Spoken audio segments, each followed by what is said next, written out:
Alright, so you thought about moving to Merida, but you're not quite sure what area of the city, what neighborhood you're going to live in. Where it's nice, where it's not so good, but you know you're going to move to Merida. And to your luck, I just moved to Merida recently, 2 months ago.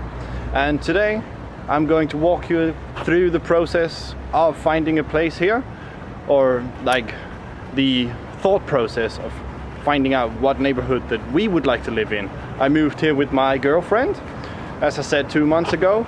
And yeah, today I'm going to show you some of the neighborhoods that we did think about initially, some of the upsides and the downsides to each area, to each neighborhood, and then you will be able to make your decision, hopefully, with that help, with that assistance of our thought process. Alright, so neighborhood number 1. Centro, the central area of the city where I am now. I thought we would start with Centro and then move our way out of Centro to some of the other areas of the city, some of the other neighborhoods. Neighborhood Centro then. What are some of the upsides to Centro? The obvious one, as in any centro, any central area of any city, you have all the nightlife, all the culture life, all the restaurants, all the good restaurants are in Centro.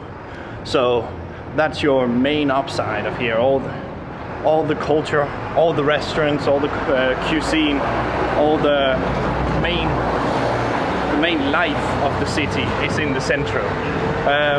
You have a lot of the fantastic architecture that the city is famous for. Most of it is in centro as well. So that's like the upsides to living in centro. Some of the downsides then would be housing is obviously more expensive in any central area of a city. The same is the case here in Merida. You will be paying more whether you're looking to buy or looking to rent here in the central area. Also, another downside that I would say for the city, or for the center, is that the streets in the center, when it's rainy season, they completely flood, and I mean completely flood.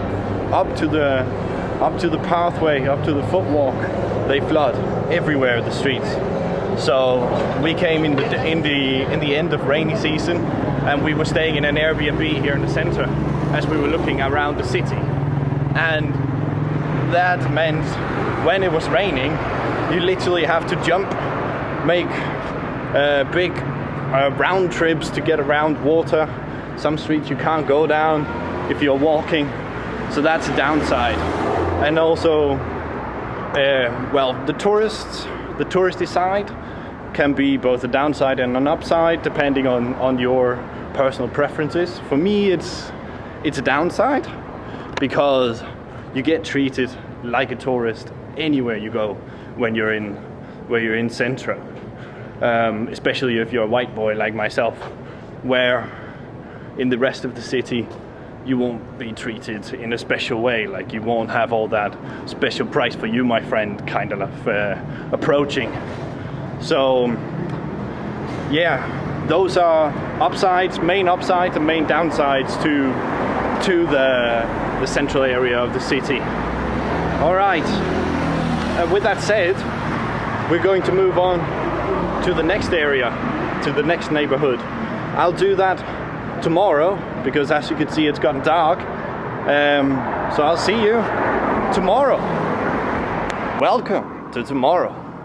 And without any further ado, we're in the next areas now. Today we have Montes de Armen. So Montes de Armen is up in the north of the city, next to all the malls and big supermarkets and retail shops and all that. So that's like the upside, one of the upsides of Montes de Armen. It's one of the modern areas of the city. It's a upper middle class level, but the prices are not too bad actually compared to like Centro. As I said, upside, retail, malls, supermarkets all close by. Houses are modern there, so you won't have any trouble with old, not renewed houses or anything like that. It's an upper middle class area. Downsides to Montes de Armen then is one, it's far from Centro, literally the furthest away from Centro that you can get. It is also only a residential area, so there's no street life or anything like that going on there. So if you're looking for restaurants or any kind of cultural events, it's more you have to go to other sections of the city, and it's less. The last downside I would say is it's less walkable than most of the than other areas of the city. And in general, the city is not that walkable, mainly because it's so hot. So you generally do take Ubers or taxis. Ubers are not expensive, so it's not really a problem that it's far away from Centro. So that's Montes de Armen and Montebello and Monte Cristo. We have all these areas up the north. That's called all names with Monte. So that's what those areas are. All right, next area up is called Benito Juarez. That's in between the area called Campestre that we're going to after here, and all the Montes areas. That is also probably the richest area in the whole city. It's full of all these big mansions, big houses everywhere, walled gardens, beautiful houses. A few of them don't have the walls around it so you can see. With that's obviously the upside. It's a rich area, safe area, very quiet. There's not much going on the streets. That's, depending, could be a downside for you. For me, that would be a little bit of a downside. Like, you have to leave that area as well if you want to find anything. Restaurants, nightlife, culture, anything is outside of that area. That's like the downside to that area. But generally, probably the best area if you have the money to live there, because it's obviously that's another downside to it. It's an expensive area, right? Because it is the richest area in the city. So what else? Any other upsides? Upsides as well.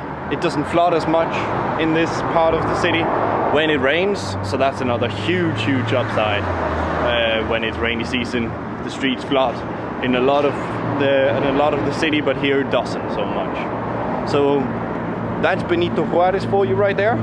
The most expensive, the highest quality, but also remote and quiet. All right, next area up is Campestre.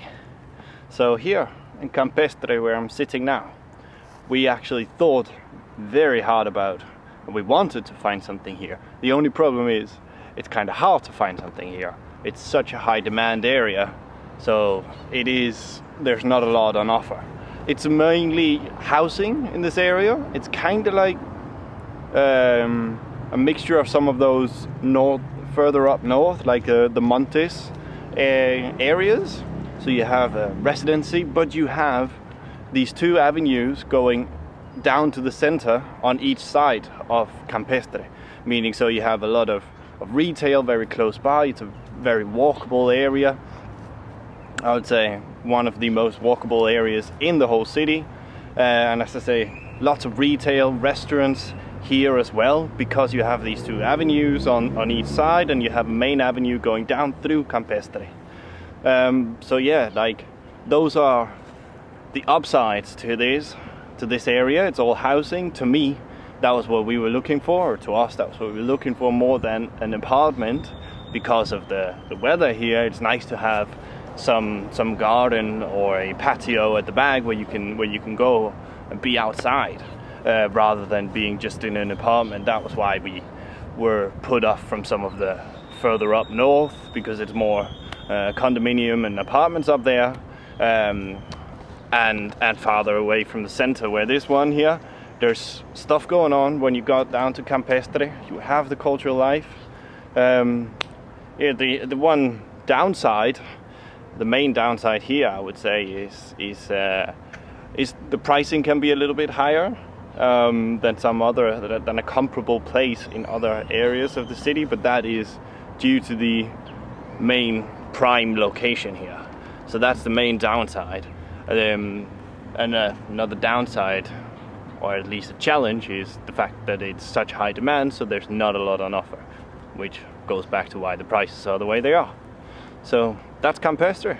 That's what you can expect if you're going to find something here. Alright, so the last area is Francisco Montejo. This is the area that we ultimately ended up deciding to rent a place in. The Francisco Montejo, as we have it right here behind me. What is the upsides to Francisco Montejo? Basically, Francisco Montejo is like one city within the city. You are surrounded by the main highway over here that goes around the whole city. So we're on the outskirts of the city as well, up in the northwest of the city. And you're surrounded by that highway over there. And then we have another highway further in this way.